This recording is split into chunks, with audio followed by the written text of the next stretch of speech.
Hi, second grade. We're almost done with Charlotte's Web. We have, I think, 3 more chapters. So we are on chapter 20.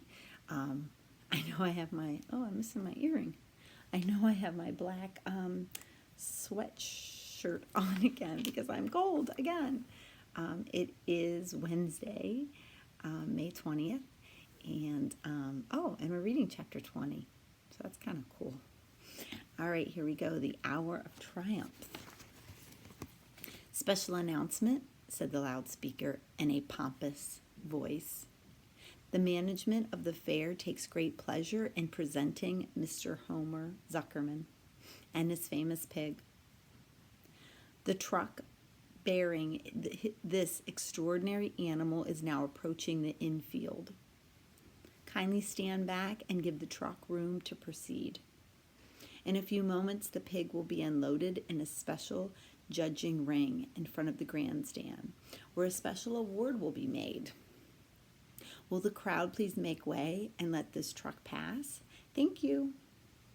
Wilbur trembled when he heard the speech. He felt happy but dizzy. The truck crept along slowly in a low speed. Crowds of people surrounded it, and Mr. Arble had to drive very carefully in order not to run over anybody. At last he managed to reach the judge's stand. Avery jumped out and lowered the tailgate. I'm scared to death, whispered Mrs. Zuckerman. Hundreds of people are looking at us. Cheer up, replied Mrs. Arble. This is fun. Unload your pig, please, said the loudspeaker. All together now, boys, said Mr. Zuckerman. Several men stepped forward from the crowd and helped lift the crate. Avery was the busiest helper of all.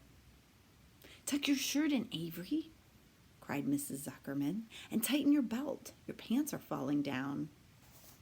Can't you see I'm busy? Replied Avery in disgust. Look, cried Fern, pointing. There's Henry. Don't shout, Fern, said her mother, and don't point. Can't I please have some money? Asked Fern. Henry invited me to ride on the Ferris wheel with him again. Only I don't think he has any money left. He ran out of money yesterday. Mrs. Arble opened her purse. Here, she said, here is 40 cents. Now don't get lost and be back at our regular meeting place by the pig pen very soon. Fern raced off, ducking and dodging through the crowd in search of Henry. The Zuckerman pig is now being taken from his crate, boomed the voice from the loudspeaker. Stand by for an announcement. Templeton crouched under the straw at the bottom of the crate. What a lot of nonsense, muttered the rat. What a lot of fuss about nothing. Over in the pig pen, silent and alone, Charlotte rested. Her 2 front legs embraced the egg sack. Charlotte could hear everything that was said on the loudspeaker. The words gave her courage. This was the hour of triumph. As Wilbur came out of the crate, the crowd clapped and cheered. Mr. Zuckerman took off his cap and bowed. Lurvy pulled a big handkerchief from his pocket and wiped the sweat from the back of his neck. Avery knelt in the dirt by Wilbur's side, busily stroking him and showing him off. Mrs. Zuckerman and Mrs. Arble stood by the side of the truck. Ladies and gentlemen, said the loudspeaker, we now present Mr. Homer Zuckerman, distinguished pig. The fame of this unique animal has spread to the far corners of the earth, attracting many valuable tourists to our great state.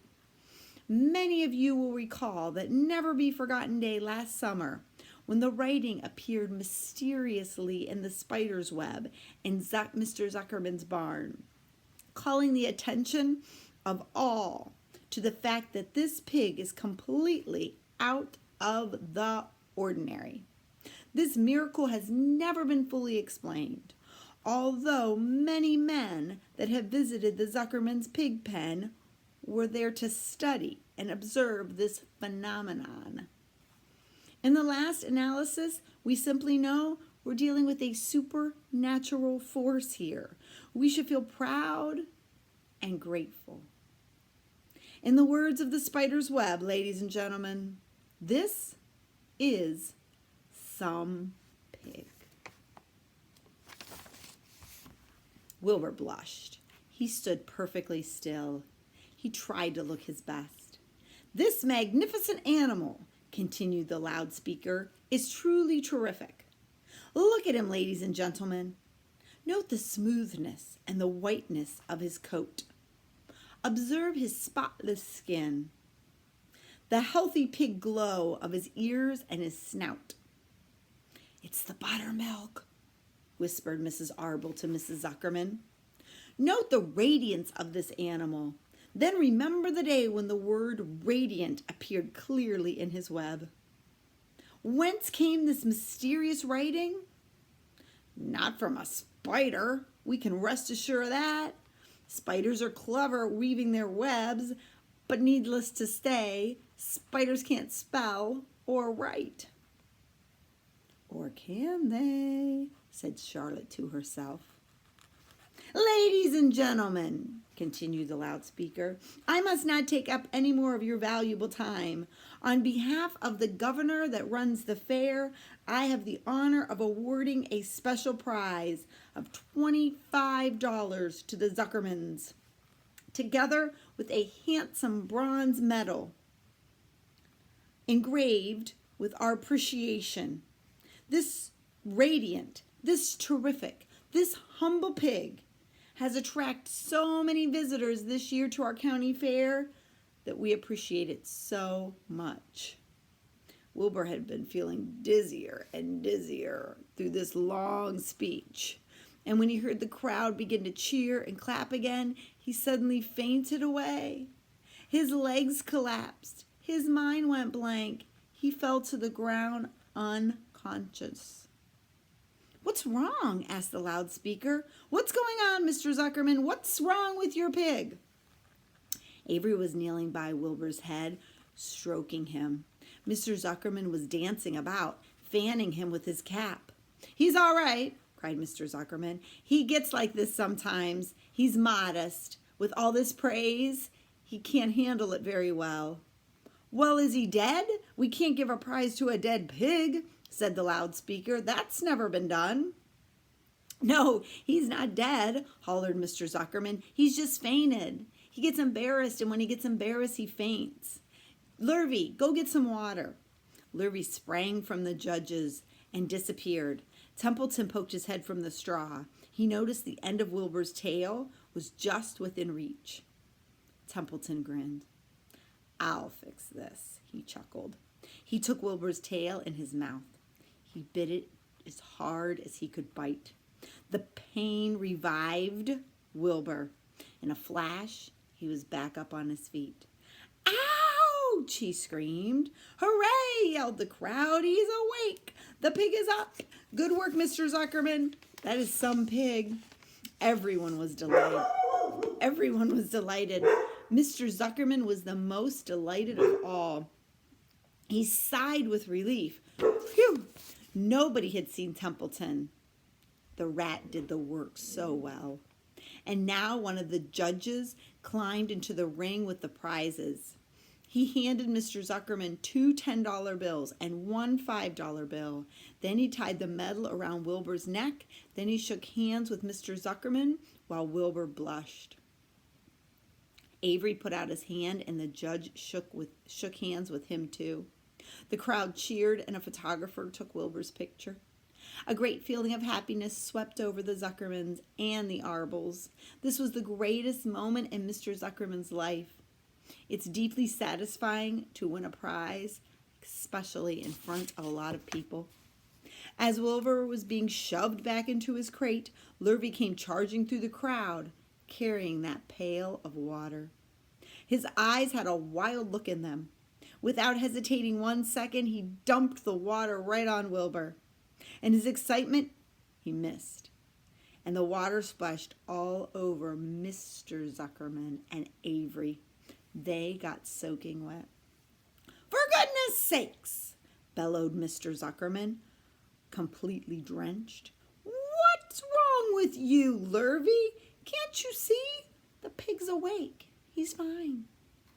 "You wanted some water," said Lurvy meekly.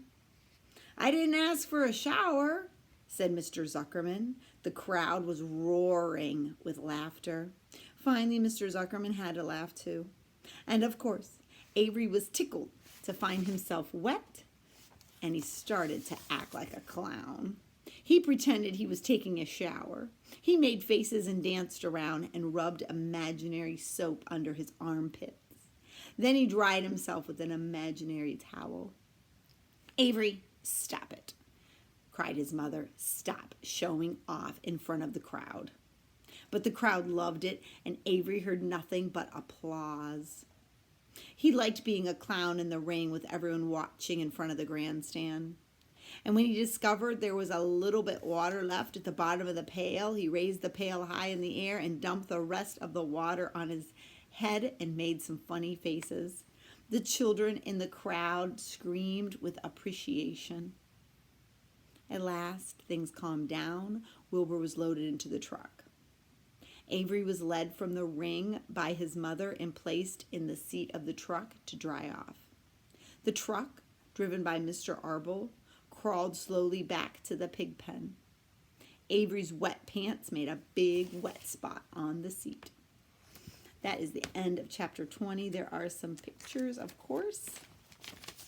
This is Wilbur when he passed out, when he fainted because of all the kind words that were being said about him. And this is Avery leaning over Wilbur and Templeton biting his tail. You can see Templeton right there. And this is Wilbur's up, and he is being awarded the medal.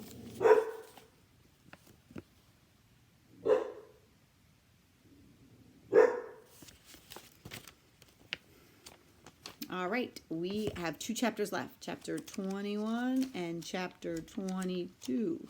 So Mrs. Fulop will read them to you tomorrow. Have a great day. We're on page 163 for those of you who like to figure out how many pages we have left, and there's 184 pages. I will talk to you tomorrow on Thursday. Take care, second grade.